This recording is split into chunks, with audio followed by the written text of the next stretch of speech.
公立醫院調整收費，急症室加到400。都係咁耐㗎啦，以前嚟都係咁耐㗎啦，依然係咁多啊！佢其實加咗價都冇乜大作用。門診、藥物、住院樣樣加，政府希望能者共付，甚至分流去私家。保險係 claim 得晒，所以我先可以好放心喺私家做呢個手術。80幾歲唔會買到醫保，所以只能夠入公立嘅醫院。住私樓唔等於好有錢可以長期去睇私家咯，千幾2000蚊，你咁多病，你又要長期。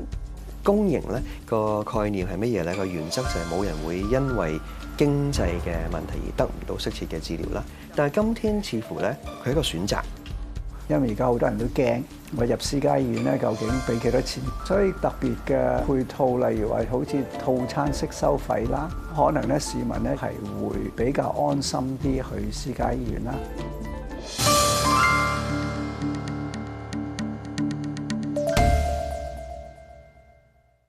歡迎收睇新聞透視。每年流感高峰期都有大量市民睇醫生，甚至逼爆公立醫院嘅急症室。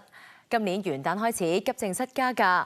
醫管局話頭1個禮拜，次緊急同埋非緊急病人減少近18%。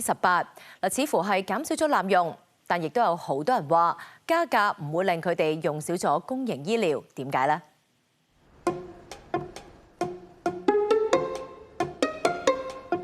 公立醫院急症室每年服務100幾200萬人次，但係咪個個都咁急？我哋收集咗3個真實個案，有人戒親手指要亂針，有人肚屙17次脫水，有人撞車覺得手腳痛。3個人都去咗急症室，如果係你，會點分流？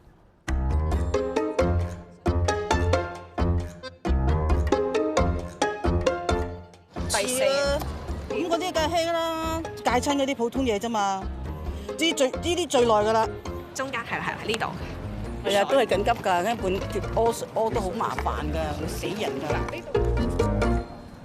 因為我覺得比另外嗰2個算係危殆。有生命危險就緊急，但係清醒嘅話就應該未必係緊急。去到急症室，因應病情，病人會被分流為危殆、危急、緊急、次緊急同埋非緊急。咁頭2類一般唔使點等。而第3類緊急嘅病人，70%、30分鐘之內亦都見到醫生。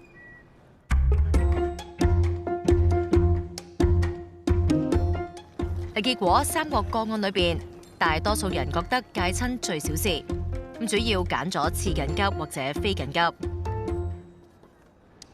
肚屙似乎令大家最擔心，有5個人揀危殆或者危急，認為唔應該要病人等。但其實3個人當時都被急症室分類為第4級嘅次緊急，一般要等幾個鐘。第3個都好意外，佢交通意外都算係次緊急。即係呢個係次緊急，但係下面2個都未去到緊急咁樣。咁所以都可能會誤會咗喎。我標準可能比較高啲，可能要好緊急先咯。有啲人標準好低，覺得哎呀，我整個手指好大件事啊。每個人個標準唔同，咁咩叫緊急？冇一個好 well defined 嘅嘢咯，呢樣嘢。不過急症室醫生就話，點樣分流其實有客觀嘅標準，會睇病徵同維生指數，包括意識水平、心跳頻率、血液含氧量等等。咁除咗危殆同埋危急，其餘3類都冇生命危險。一個哮喘病嘅病人，佢啱啱發作，咁佢氣喘唔係好嚴重嘅啫，佢啲維生指數係正常嘅，但係佢有機會惡化嘅，分類為第3類，我哋唔會俾佢等好耐嘅，啲病情咧係冇乜機會惡化嘅。譬如好簡單，拗柴你坐喺度3個鐘、4個鐘，或者聽日先睇，都其實佢冇乜大問題嘅，咁嗰啲係第4類。過去5份醫管局嘅年報顯示，每年去急症室睇醫生嘅個案，大概60%係屬於次緊急同非緊急，其中前年就錄得123萬人次。急症室設立嘅目的咧，係睇一啲突發性嘅嚴重嘅病症，或者係因為意外導致嘅各種唔同嘅創傷啦。一個人淨係發高燒、咳鼻水，佢係行得走得、對答如流、清醒嘅咧，其實佢係可以有好多選擇嘅，包括係私家診所啦、私家醫院啦，或者政府嘅門診都可以嘅。反而係快過喺急症室嗰度繼續等落去嘅。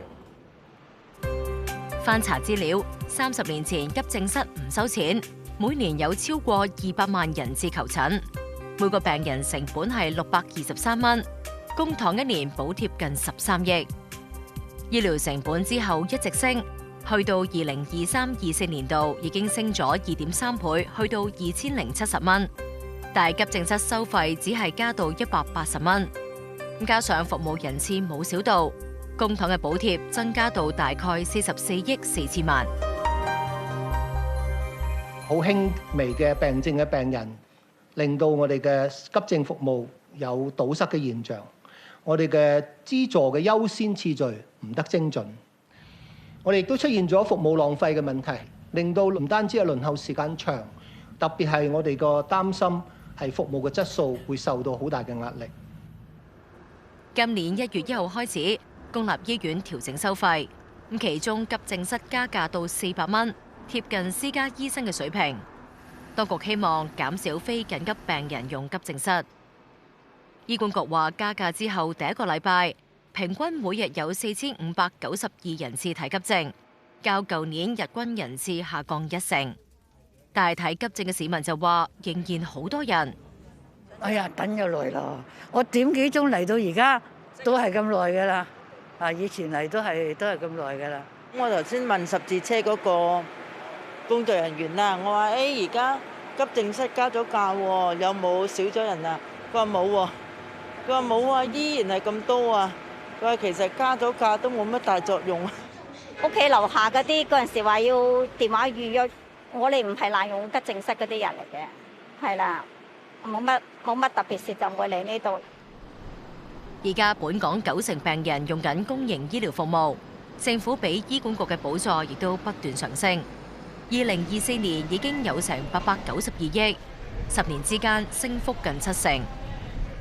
要善用資源，政府就期望加強基層醫療，包括係家庭醫學門診，亦都即係以前講嘅普通科門診。今年第二季將會增加25000個夜診名額。當局希望一來俾非緊急嘅病人多個選擇，唔使去急症室；二來分流病情已經穩定落嚟嘅專科病人。如果你基層醫療嘅名額不變嘅，我哋而家一刻已經好多病人，佢冇辦法接收多1倍病人嘅話，其實最尾個病人就係冇辦法離開到專科，因為佢想去嘅目的地根本冇位。第一個配套數字上做唔到，第二嘅就係藥物啦或者其他檢查。究竟呢個病人需要嘅檢查，需要嘅藥物，可唔可以喺基層都做到呢？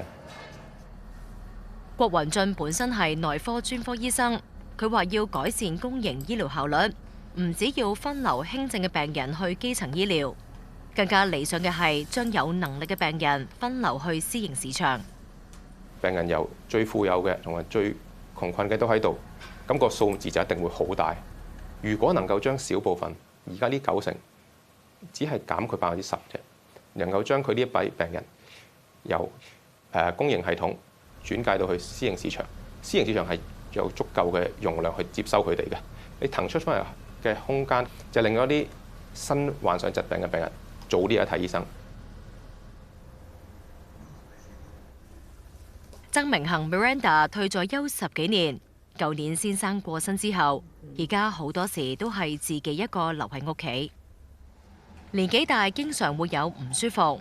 咁前排感冒，屬於中產嘅佢去咗屋企附近嘅政府診所睇醫生。拍攝呢日佢仲食緊藥。雖然佢住嘅中西區有4間家庭醫學門診，但佢話想睇醫生都唔易。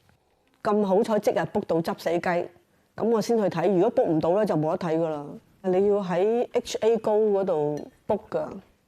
咁你要上網 book， 你要睺準啲時間，成日都冇位嘅，成日都 book 唔到嘅。不過有陣時真係好彩先 book 到咯，一係你就打電話。普通科門診元旦加價之後，由50蚊診金連藥改為150蚊診金，再加每隻藥5蚊。Miranda 話：呢個價同佢屋企附近一間私家診所嘅價錢差唔多，會唔會因為咁少咗人去政府診所呢？佢即刻睇下預約情況。咦，東華11點半，聽日真係好未試過啊！未試過，誒九如坊都有喎，而家變咗3度都有賣喎，真係 surprise 啊！真係。至於 Miranda 睇得最多嘅公立專科門診，覆診費亦都由80蚊加到250蚊，藥費就加到每隻20蚊。嗱，呢啲覆診啦，1月、2月，內分泌科、皮膚科、心臟科，佢加埋要睇6、7科。佢估計未來呢年要俾多幾千蚊睇病，但佢話仍然好過出去睇私家醫生。住私樓唔等於好有錢可以長期去睇私家咯，咁貴嚇，因為香港啲私家實在太貴啦，1000幾2000蚊，你咁多病，你又要長期，你要幾多錢先可以供養到你睇完晒所有嘅病？冇可能咯。反而你係好基層嘅，政府又會有啲乜金、乜金俾你，嗰啲反而你唔使擔心佢。政府想分流有能力嘅病人去私營市場，但係由公轉私，病人又有咩考慮呢？我哋下一節再睇。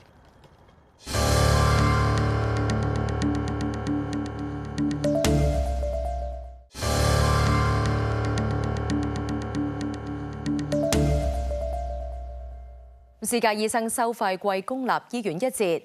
消委會舊年嘅調查更加發現，私營醫療機構服務收費唔夠透明。2021至24年就收到191宗相關投訴。政府想鼓勵有能力嘅市民由公立轉去私家睇病，點先吸引到佢哋？阿寶，點解翻嚟啊？哎呀，開心係咪？Channy 有個7個月大嘅寶貝女 Nora， 個女出世之後，佢每次出街都心掛掛，返到屋企見返個女就心都甜晒。Nora 係 Channy 同先生第一個小朋友，兩個新手父母平時錫個女錫到燶，將最好嘅嘢都俾晒佢。第一眼去誕生到呢個世界嗰個第一眼咧，係好滿足、好幸福嘅感覺嚟嘅。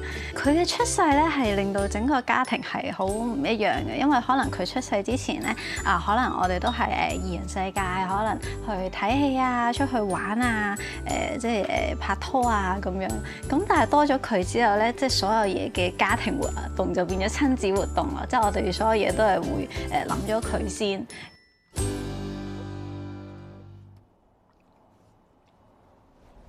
由二人世界變成三口之家，兩公婆一直順其自然，但冇諗過一次例行嘅身體檢查。Channy 照到卵巢有2個畸胎瘤，令佢一度擔心會影響生 BB 大計。到其中一粒咧，已經係成幾乎10 cm 直徑。假如嗰粒瘤大到令到個輸卵管扭轉咗嘅話咧，我係除咗有機會要切咗個腫瘤之外咧，我仲要切埋輸卵管同埋切埋我嘅卵巢嘅。我係好驚，特別係我又咁想生 BB， 而佢又生咗喺卵巢嘅位置啦。咁所以我幾乎係直情想我第2日就要即刻衝入醫院做手術切咗佢。佢原本都考慮過喺公立醫院做手術，但連想見醫生都預約唔到專科新症，唔想等，佢前後見咗3個私家醫生，由檢查去到做手術，總共用咗近30萬。老實講，我係事先知道我嘅保險係 claim 得晒，所以我先可以好放心喺私家做呢個手術。即係如果唔係突然之間我要即刻就要攞到30萬出嚟做手術，我諗都係會有啲吃力嘅事情嚟。你又要照超聲波，咁跟住你又要照 MRI， 咁嗰啲咧其實都係幾千蚊起跳嘅。咁但係公立醫院就免費做呢件事。公立醫院元旦開始調整收費，住院取消咗入院費，但每日收費由120蚊加到300蚊，加幅係1.5倍。超聲波、磁力共振掃描等等，如果屬於非緊急情況，由免費改為收250去到500蚊。咁雖然加幅好似好高，但比起私家仍然係平一大截。Channy 話：如果冇醫保，公立醫院仍然係唔少人嘅選擇。家中嘅長者已經可能80幾歲啦，咁係好難所避免地每隔1-2個月又要入去醫院度做個小維修咁樣，可能又要睇眼科，又要睇骨科，又要睇隻手，又要睇隻腳。咁你每病咗一個部位咧，咁基本上寫咗個病歷度咧，都唔會買到醫保，咁所以只能夠入公立嘅醫院。而家公立醫院照顧全港超過90%嘅病人，政府由90年代開始已經多次推動醫療融資改革嘅討論，咁強調以公帑作為醫療開支嘅主要來源，長遠好難維持。雖然政府預計今次加價，醫管局每年可以多30億嘅收入，但公帑補貼其實只係減咗3個百分點，仍然有成9成半。以住院為例，根據醫管局2023-24年嘅年報，成本每人每日要成6920蚊。就算今次加價1倍半，病人俾多180蚊，但政府俾嘅錢只係由6800蚊減到6620蚊。有研究醫療融資多年嘅學者話，加價對減輕公帑負擔嘅作用唔大。因為政府嗰個豁免嗰個又提高咗啦，又有封頂啦。咁如果真係有啲人減少使用咧，咁變咗嗰個收入亦都唔會多咗好多。咁政府自己定出嚟嘅目標咧，即係話長遠佢想話收翻10%啦。咁呢個亦都唔係一個好大嘅比數，因為10%咧，即係話相對嚟講咧，仍然嗰個公帑要支付90%。為咗推動醫療融資改革，政府推行自願醫保計劃6年幾，希望分流市民去到私營醫療市場。但係阮博文留意到買嘅人唔算少，但係對減低公院使用率嘅效果就唔顯著。買私營醫保嗰班人咧，大部分都比較年輕嘅。咁但係我哋見到使用公立醫院嗰啲咧，大部分都係長者，可能佢一路公開嘅喎，但係到佢退休冇收入啦。突然間又要加到佢幾萬蚊1年保費，咁佢呢啲咪斷供咯？一斷供，佢有事上嚟咪又入翻公院。本身係私家醫生嘅立法會議員林哲玄就認為，私營市場收費唔夠透明，亦都可能令到本身有負擔能力嘅市民卻步。公營咧個概念係乜嘢咧？個原則就係冇人會因為經濟嘅問題而得唔到適切嘅治療啦。但係今天似乎咧，佢唔係一個安全網，佢係一個選擇。你唔能夠怪晒公營，更加唔能夠怪市民。係咪私營嗰處我哋真係個透明度唔夠高，又或者個收費脫離咗市民可以用嘅一個能力範圍咧？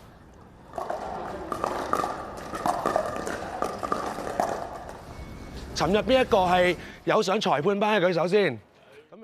黎廣業係新興運動教練，同時都係一個匹克球運動員。佢同隊友最近打完世界賽返香港，呢日即刻出嚟練波。只要大家唔介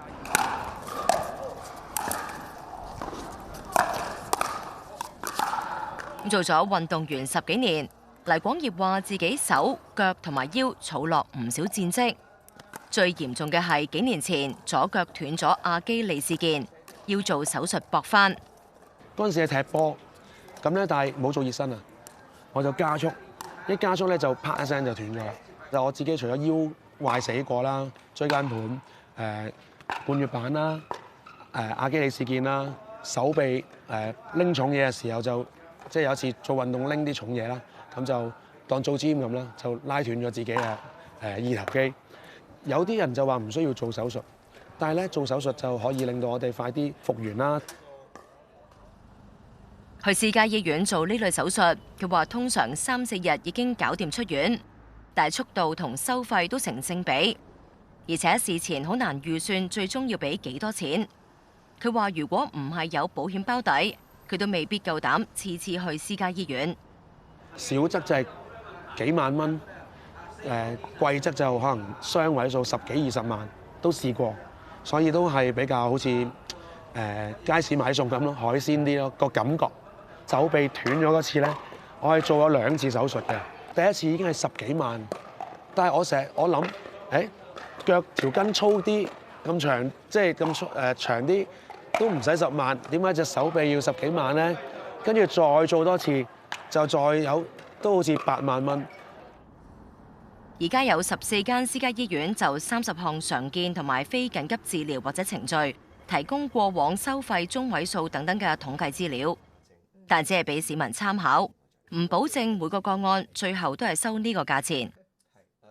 現在嚟講咧，就係你唔會清楚知道你自己睇個醫生咧，佢個喺個網站上面可唔可以見得到佢嘅收費？咁你要問佢先知。如果就住嗰30種手術嚟講咧，其實你可以話係透明嘅，但係個表達方式係咪清楚咧？